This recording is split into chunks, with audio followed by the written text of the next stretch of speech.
हाय, आपके साथ मैं हूँ Surbhi Sharma. India TV YouTube channel subscribe करिए, बेल आइकन दबाएं। बाहुबली मुख्तार अंसारी को यूपी पुलिस रोपड़ जेल से बांदा लेकर आई। ग्रीन कॉरिडोर बनाकर यूपी लाया गया मुख्तार अंसारी। मुख्तार की बांदा जेल यात्रा के दौरान रात 8 बजे तक 2 बार रुका काफिला। जेवर टोल प्लाजा के पास कुछ देर तक खड़ी रही एम्बुलेंस। रोपड़ जेल में कागजी कार्रवाई के बाद यूपी पुलिस के हवाले किया गया मुख्तार अंसारी। जेल में हुआ मुख्तार का मेडिकल चेकअप। मुख्तार को एम्बुलेंस में उत्तर प्रदेश लाया गया। काफिले में यूपी पुलिस के करीब 100 जवान मौजूद हैं। पंजाब में लावारिस मिली एम्बुलेंस को लेकर बाराबंकी पुलिस पहुंची। एआरटीओ प्रशासन की टीम कर रही है जांच। आरटीओ की टीम ने एम्बुलेंस की चेसी और मॉडल नंबर की जांच की। बाराबंकी पुलिस लाइन में खड़ी है ambulance. Bullet proof ambulance case में मऊ से एक गिरफ्तार हुआ। मुख्तार को भी 4 अन्य लोगों के साथ आरोपी बनाया गया। मुख्तार अंसारी के भाई अफजाल अंसारी का बयान, मुख्तार के खिलाफ 40-50 मामले होने की बात गलत है। अफजाल ने कहा, मुख्तार अंसारी के बीमार होने पर चिंता बढ़ी। बांदा जेल में ही अंसारी को चाय में जहर दिया गया था। बंगाल में तीसरे चरण के लिए 31 सीटों पर वोटिंग हुई। करीब 78% मतदान। कुछ जगहों पर हिंसा की घटनाएं सामने। हुगली में सबसे ज्यादा 80% वोटिंग हुई। हावड़ा में 78, जबकि साउथ 24 परगना में करीब 77% मतदान हुआ। असम में भी 40 सीटों पर वोट पड़े। करीब 83% लोगों ने अपने वोट का इस्तेमाल किया। केरल की सभी 140 सीटों पर आज वोटिंग हुई। करीब 71% मतदान रहा। तमिलनाडु में 67% से ज्यादा वोटिंग। सभी 234 सीटों के लिए वोट डाले गए।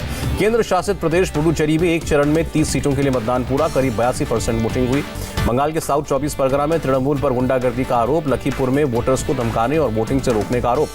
साउथ 24 परगना के विष्णुपुर में बीजेपी कार्यकर्ताओं का इल्जाम, पोलिंग एजेंट को मतदान केंद्र पर जाने से रोका। बंगाल के उलूबेरिया में चुनाव आयोग का बड़ा एक्शन। टीएमसी नेता के घर ईवीएम और वीवीपैट मिलने के मामले में चुनाव अधिकारी तपन सरकार ने लंबित। टीएमसी नेता के घर ईवीएम मिलने को केंद्रीय मंत्री जावड़ेकर ने बताया धांधली। चुनाव आयोग से पूरे मामले की जांच की मांग। बंगाल में फर्जी वोटिंग को लेकर बीजेपी नेता स्वपन दास गुप्ता का आरोप, बिना नेम प्लेट की कई पुलिस वाले पोलिंग बूथों पर घूमते दिखे हैं। कांग्रेस नेता अधीर रंजन चौधरी का आरोप, बोले प्रशासन ने सत्ताधारी पार्टी के पक्ष में वोटिंग कराई। दक्षिण उलूबेरिया में घायल बीजेपी कार्यकर्ता का हाल जानने अस्पताल पहुंची बीजेपी उम्मीदवार पापिया अधिकारी पर हमला। टीएमसी के कार्यकर्ता ने थप्पड़ मारा।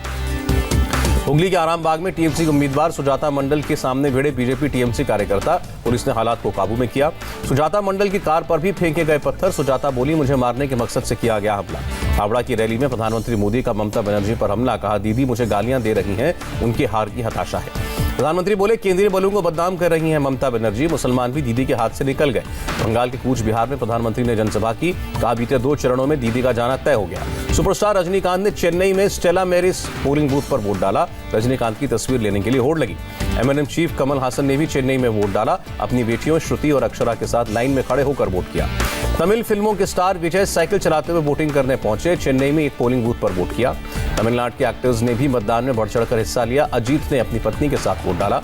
भारत और रूस के विदेश मंत्रियों की बैठक के बाद साझा बयान जारी। एस जयशंकर ने कहा, अफगानिस्तान को लेकर भी चर्चा हुई। रूस के विदेश मंत्री सर्गेई लेवरोव ने कहा, भारत के साथ मिलकर कोरोना वैक्सीन के 750 मिलियन डोज बनाएंगे। अमेरिकी राजनयिक जॉन कैरी ने दिल्ली में निर्मला सीतारमण से मुलाकात की। पर्यावरण के लिए अमेरिकी राष्ट्रपति के विशेष दूत हैं। जॉन कैरी ने ग्लोबल स्तर पर भारत को बताया बड़ा प्लेयर। कहा, लाखों लोगों की गरीबी दूर हो रही है। भारत और वियतनाम के बीच दूसरा मैरीटाइम सिक्योरिटी डायलॉग। समुद्री गतिविधियों में साझेदार बनेगा वियतनाम। बीजेपी स्थापना दिवस पर प्रधानमंत्री मोदी का बड़ा बयान। बीजेपी चुनाव जीतने की मशीन नहीं है, लोगों का दिल जीतने का अभियान है। प्रधानमंत्री ने कहा, विचारधारा को लेकर जीना मरना बीजेपी कार्यकर्ताओं की विशेषता है। बुधवार को परीक्षा पे चर्चा कार्यक्रम के लिए 14 लाख छात्रों, शिक्षकों और अभिभावकों ने रजिस्ट्रेशन कराया। राष्ट्रपति रामनाथ कोविंद ने जस्टिस एनवी रमन्ना को भारत का अगला मुख्य न्यायाधीश नियुक्त किया। किसान नेता राकेश टिकैत का बयान, गुजरात में किसान मुक्ति अभियान चलाया जाएगा। महावसूली कांड में सीबीआई ने जांच शुरू की। याचिकाकर्ता वकील जयश्री पाटिल से सीबीआई की टीम ने संपर्क किया। अनिल देशमुख मामले में महाराष्ट्र सरकार ने सुप्रीम कोर्ट का दरवाजा खटखटाया। हाई कोर्ट के फैसले को चुनौती दी। सीसीटीवी में 4 मार्च को सीएसटी स्टेशन जाते हुए दिखा था वाजे। 5 मार्च को ठाणे के क्रीक में मिला था मनसुख का शव। जोधपुर में फलौदी जेल से 16 कैदियों के भागने का मामला। हेड कांस्टेबल समेत 4 अधिकारी सस्पेंड। कर्नाटक में बुधवार से रोडवेज कर्मचारियों की हड़ताल। जम्मू कश्मीर के सांबा में 3 बारूदी सुरंगों को नष्ट किया गया। पुराना हो चुका था सुरंगों में रखा बम। अस्पताल के जंगलों में आग का मामला। हाईकोर्ट ने मामले का संज्ञान लिया। बुधवार को संबंधित अधिकारी को पेश होने को कहा। उत्तराखंड के टिहरी में जंगलों की आग बुझाने का काम जारी। ऑपरेशन में एमआई हेलीकॉप्टर भी शामिल। पिछले 24 घंटे में देश में कोरोना के 96,982 नए मामले। 446 लोगों की जान गई। 11 राज्यों के स्वास्थ्य मंत्रियों के साथ डॉक्टर हर्षवर्धन की चर्चा। कोरोना को लेकर वीडियो कॉन्फ्रेंसिंग के जरिए बात की। केंद्र ने 45 साल से ज्यादा उम्र के सभी सरकारी कर्मचारियों को वैक्सीन लगाने की सलाह दी। देश के 10 जिलों में कोरोना सबसे ज्यादा आउट ऑफ कंट्रोल, 10 में से 7 जिले अकेले महाराष्ट्र के। पंजाब और छत्तीसगढ़ में तेजी से हो रही है कोरोना मरीजों की मौत। 4.5% मौतें केवल पंजाब में। महाराष्ट्र, छत्तीसगढ़ और पंजाब में स्वास्थ्य मंत्रालय की 15 हाई लेवल टीमें तैनात। रोजाना कोरोना पर भेजी जा रही है रिपोर्ट। नीति आयोग के सदस्य वी के पॉल बोले, प्रधानमंत्री मोदी ने जन भागीदारी का आह्वान किया है, लोग पालन करें। दिल्ली में कोरोना के 5100 नए मरीज मिले, 17 लोगों की मौत। एक दिन में पहली बार 1 लाख से ज्यादा कोरोना टेस्ट हुए। दिल्ली में 30 अप्रैल तक नाइट कर्फ्यू लगाया गया, रात 10 बजे से सुबह 5 बजे तक पाबंदी। दिल्ली पुलिस के प्रवक्ता चिन्मय बिस्वाल का बयान, नाइट कर्फ्यू का सख्ती से पालन होगा, मूवमेंट पास फिर से जारी होंगे। मुंबई में कोरोना के 10,000 से ज्यादा मामले आए, 31 मरीजों ने दम तोड़ा। मुंबई में बढ़ते कोरोना को देखते हुए 30 अप्रैल तक समुद्री किनारों को बंद किया गया। देवेंद्र फडणवीस ने मुख्यमंत्री ठाकरे को खत लिखा, कहा जारी की गई गाइडलाइन से छोटे दुकानदार, होटल मालिकों को परेशानी हो रही है। नागपुर में व्यापारियों ने किया लॉकडाउन का विरोध, सड़कों पर जमा हुए कई व्यापारी। नागपुर में 24 घंटे में 3,758 नए मरीज मिले, 54 मरीजों की मौत। यूपी में 5,928 नए केस आए, 24 घंटे में 30 लोगों की जान गई। गुजरात में कोरोना ने फिर तोड़ा रिकॉर्ड, 24 घंटे में 3,280 नए मामले, 16 मरीजों ने दम तोड़ा। 10 और 14 अप्रैल को सैनिटाइजेशन के लिए गुजरात हाईकोर्ट रहेगा बंद। पंजाब सरकार के नए सर्कुलर के खिलाफ होटल, रेस्टोरेंट मालिकों और कर्मचारियों का प्रदर्शन, कहा नियमों के पालन के साथ काम कर सकते हैं। चंडीगढ़ में 7 अप्रैल से लगेगा नाइट कर्फ्यू, 10 बजे रात से सुबह 5 बजे तक सब कुछ बंद रहेगा। एमपी में भी कोरोना के रिकॉर्ड केस, 3,722 नए मरीज मिले, 18 लोगों ने जान गंवाई। एमपी के विदिशा में मास्क नहीं पहनने पर कटआउट के साथ लोगों की फोटो खींची जा रही है, निबंध भी लिखवाया जा रहा है। बिहार में कोरोना को लेकर नीतीश कुमार की हाई लेवल बैठक, प्रदेश में टेस्टिंग और तेज करने का फैसला। राजस्थान में कोरोना के 2,236 नए मामले, 13 की मौत, 851 लोग कोरोना से ठीक हुए। राजस्थान के जोधपुर में रात 8 बजे से सुबह 6 बजे तक का नाइट कर्फ्यू लगा। डीएम ने कहा कोरोना की दूसरी लहर खतरनाक है। कर्नाटक में कोरोना के 6,000 से ज्यादा केस आए, 39 मरीजों ने 24 घंटे में जान गंवाई। केरल में फिर से बढ़े कोरोना के मामले, 3,500 नए मरीज, 14 की जान गई। तमिलनाडु में कोरोना के 3,645 नए मरीज, 15 की मौत, 1,800 से ज्यादा ठीक हुए। जम्मू कश्मीर में कोरोना संक्रमण बढ़ने के बाद फैसला, बॉक्सिंग, कुश्ती समेत कई खेलों के आयोजन पर रोक।